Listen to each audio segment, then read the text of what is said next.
Hello everyone and welcome back to my channel. You'll notice that there's a bit of a different setup here today, and I apologize for any change in quality or audio quality, but my children are out of school for Easter holidays. They're off for a week, and it's either not record or find a way to record around the time when they are otherwise occupied. So right now they are playing Pokemon with their dad, and they're really engaged with that down in the basement. So I figured that while that takes up their time, I might be able to do a quick review up here in my room. Today I'm going to give you a spoiler-free review of the book Legend by David Gemmell, which is the first book in his Drenai Saga.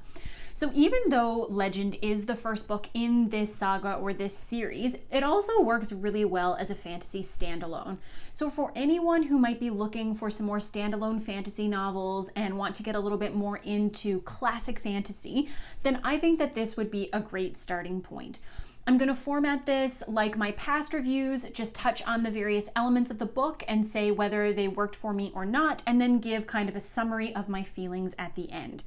As I said, this will be completely spoiler-free, so if you haven't read Legend, you don't have to worry about listening to this review. Just to focus on the plot a little bit in the beginning, Legend is a book that follows kind of two main characters. So one of them is the titular Legend. This is Druss. He is a warrior who enjoys a long and storied history and has kind of entered into retirement. And the second main character is Rek, who is a young man who is he's a very complex character. So he's kind of an idealist. He's got a very noble sense of what is right or wrong, but he also has a lot of what he views as cowardly impulses. He's been involved in battles in the past and has been very afraid to step up and very afraid of not only what could happen to him over the course of a battle, but also the way that he reacts to battle. And when we follow these two main characters primarily, and kind of the overarching setup in the background is that the Drenai Empire, of which both Druss and Rek are members, is falling under attack by the Nadir, which are just people from another land who have been subjugated in the past and have kind of been joined together by a warlord named Ulrich. He has kind of linked these disparate clans, and for the first time in the Nadir's history, they have all come together as one, and they are marching on the Drenai. So their goal is to completely wipe out or subjugate the Drenai in turn. And what stands between the Nadir and the people, the Drenai people, is a fortress. This fortress is called Dras Delrock, and it's basically a giant fortress slash gateway that's made up of various walls that the Nadir need to break through in order to kind of plunder the lands beyond. And one of the main problems is that the Drenai, who have been kind of in charge for generations, have become complacent. And the general that they have placed at Dras Delrock has been put in that position out of nepotism rather than out of any true leadership or any true skill. So people have been abandoning the army. They have not built up their warriors as they should have been during this time of supposed peace. And their ruler, whose name I believe is Abilene, I apologize, I think it's Abilene, has been just kind of depending on his reputation to treaty with various peoples instead of building up his army. So he's kind of relying on his reputation as opposed to having an army that's ready and prepared to fight. So as we follow these two main characters, we see Druss, who has been sent a letter by an old friend with whom he stood at kind of battles of yore, where he made a reputation for himself. And this friend, who is elderly and quite unwell, is one of the earls or one of the leaders at this fortress. And he is writing to Druss to kind of plea, to inspire him to come forward and fight once again against the Nadir horde. And Druss kind of looks at the odds. So there are approximately 10,000 Drenai soldiers who have to combat against this horde, as I said, of anywhere from 500,000 to 1 million soldiers who are marching on the fortress. Rek, on the other hand, had been a member of the army and had been one of these people who had left his career as a soldier to go and live with his adoptive family as they run their kind of tavern/restaurant. And he starts hearing stirrings of the Nadir coming. And instead of that inspiring him to want to go into battle, he makes a plan to flee. So he has this plan to kind of flee to the lands beyond, where he believes that the war can't touch him. As he gets ready to do that and he starts out on his journey, he meets a young woman who is being beset upon by bandits, essentially, and he has to make a decision about whether or not he will save her. And that decision serves as kind of a catalyst for his morality in general, and it serves as a catalyst for what he's going to do in the greater battle. So this kind of small battle becomes a reflection of how he's going to react and what he is going to choose to do further down the line. Interwoven with Druss and Rek are another group of characters who are called the 30, and these are a group of warrior priests, essentially, who have kind of isolated themselves from the outside world and have learned the art of warfare, and can also manipulate a type of telekinetic magic.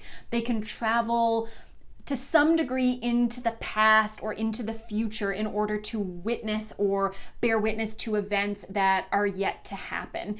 And it's a really interesting magic system. It's very soft magic. It's not well defined. They all seem to have various levels of this power, but it does make for some interesting plays on what is going to happen. Even though there are situations where this magic system does act as somewhat of a plot convenience, I think that you can definitely take a step back and reflect on it as a vehicle for kind of the greater thematic undertones of the novel. It helps to explore some of the themes that David Gemmell had, I think, kind of set out as his framework for this novel. So I think that the magic system actually works really well and it definitely impacts the plot at various times, but it didn't ever take me out of the story or make me feel like the characters' actions or the things that happened to the characters were not earned in any way. Beyond that basic plot setup, as I said before, the two main characters are Druss and Rek, but there are other characters such as the 30 and various mercenaries, soldiers, commanders who all play a role in the book and do get a fair amount of page time. I will say that I didn't form an incredible attachment to any of these characters, and they all felt like they were more, again, a vehicle for the exploration of the themes that Gemmell really wanted to talk about in writing this novel. I really like the characters. I like all of the characters that appeared on the page. I really enjoyed Druss. I thought it was really fascinating to see a character or a heroic character who is past his prime.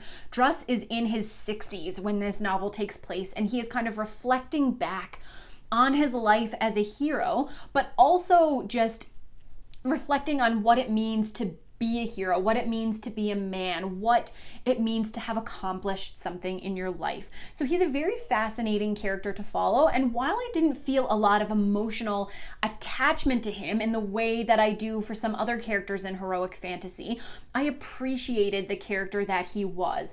I don't think that he was two-dimensional. I just think that the characters in this book are written more to act as ideals or examples of what men could or should be, as opposed to characters that you find yourself really falling in love with. Similarly, the prose itself, while I would not call poetic, and while you can definitely see at times that this is Gemmell's debut work, I think that it really services the plot and the novel well. It is very quick. He does a great job with explanations of battle, His dialogue is fantastic. I found myself laughing throughout this book, and I'm not one who tends to laugh out loud a lot when I'm reading, but this book, there were several times when I had to stop and reread passages to my husband as he was kind of playing video games beside me, because it was so funny. David Gemmell is so witty, and I'm really excited to read more of his books to see if that wit kind of carries over into his other works. I thought that the conversations between characters were very realistic. There were so many great quotes. I tagged so many quotes in my Kindle as I was reading through, but there was a really interesting passage that's kind of meta, where you can see David Gemmell kind of commenting on his own genre, where he talks about cliches. And I think one of the characters says something like, you can talk in cliches, but if you start thinking in cliches, then we have a problem. And that is something else that I really liked about both the characters and the writing, is that it was very self-aware. I think David Gemmell knew exactly what kind of book he set out to write, and that is exactly what he did. That is exactly the kind of book that he wrote. And it is a celebration of those tropes and an examination of the tropes that make up heroic fantasy. And that segues well into a discussion of the themes of this book. So obviously I've talked a little bit about how having Druss come in as the main kind of legendary character and be this man who is in his 60s, who is past his prime, who aches with arthritis, who has remorse for decisions that he made in his younger years, who is missing the friends that he has had to say goodbye to. That definitely makes for an interesting set-off point for a heroic fantasy novel. I think if you have studied any psychology, then maybe you've heard of Erik Erikson, who was a developmental psychologist who developed one of the most well-known stages of development. He mostly focuses on child development, but his kind of stages of life development go all the way through to death. And at the end of your life, according to Erikson's theories, we go through kind of two end stages, one being generativity versus stagnation, and one being integrity versus despair. And this is kind of when you get to that end of middle age into the later part of your life, and you begin to reflect back on what you have accomplished. And if you feel that you have successfully kind of completed all your past stages, you have effectively led your life, loved your family, had lasting connections, forged emotional bonds, then you can look forward to the end of your life with contentment. Similarly, if you look back with regret and with remorse, and if you feel like you haven't fulfilled those previous stages, that can set the plane to open you up to be at risk of anxiety and depression. And that comes from that overwhelming or overpowering feeling that there's something that you left unaccomplished. And this was really fascinating to see play out with Druss, because we have this man who was built into a legend, but he really has nobody around him who knows him as a person. He doesn't really even know how to behave like a person.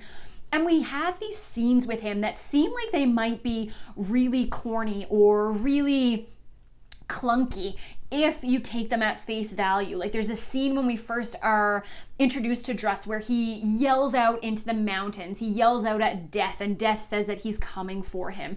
But if we look at that in terms of Druss's psychological development and how he is this lonely, failing old man who actually says at one point, like, I don't fear battle, I fear senility. I fear kind of dropping off into the distance, of growing old and not having that glorious end, which is, a very interesting angle to examine these characters. We often see them at the height of their glory, but for Druss, we see him at this stage of his life. And I really, really liked that. I'm glad that I read this book at the phase of life that I am in, because I feel like I can better appreciate Druss's despair and his second guessing than I would have if I had read this kind of back in my teenage years. But I did really enjoy that aspect of Druss's character, and it led to one of the most impactful quotes of the novel for me, which is when Druss essentially says, When I die, so many people will mourn just the legend, but who will mourn me? And it's such a melancholy moment where you have this person who's essentially the most famous person in the entire world. The people he fights for idolize him, the people he fights against fear him, but nobody really knows him. And that is a lot of what this novel is about, is that exploration of what it means to be a man versus what it means to be a hero. And I really, really enjoyed that. If you couldn't tell from this review, which is essentially just a giant gush fest, I really liked Legend. I gave it, when I reviewed it on Goodreads, which I always link my Goodreads in these videos, and I do write a review for everything that I read, I gave it a 4 out of 5 stars because I did find like some of the classic fantasy tropes. There's some insta-love here. There are some kind of clunky transitions that did kind of pull me out of the story a tiny bit, but overwhelmingly, I really enjoyed this. I read it because I knew that David Gemmell was a big inspiration for John Gwynne, whose books I love, and I can definitely see some of the influences here. So if you enjoy John Gwynne's work, then I would highly recommend you read Legend as well. And I also thought that the setup was really interesting, and that paid off in a big way. This made me not only want to continue with the Drenai Saga, but also to explore more of Gemmell's work. I have asked a bunch of people in various Discords for some recommendations, and I've gotten some really good answers for that. So I'm looking forward to reading more of David Gemmell's work, and then maybe coming back and doing a video about where to start and what to read, because I found it hard to find that information myself when I was looking for those answers. But overall, really highly recommend Legend. I think this is one of those classic works of fantasy that is totally worth it and still is relevant and has important things to discuss in the present time. And if you have read it, please let me know. If you haven't read it, please pick it up and come back to have a discussion. And I hope that this review was helpful, and I will see you with another one soon. Bye.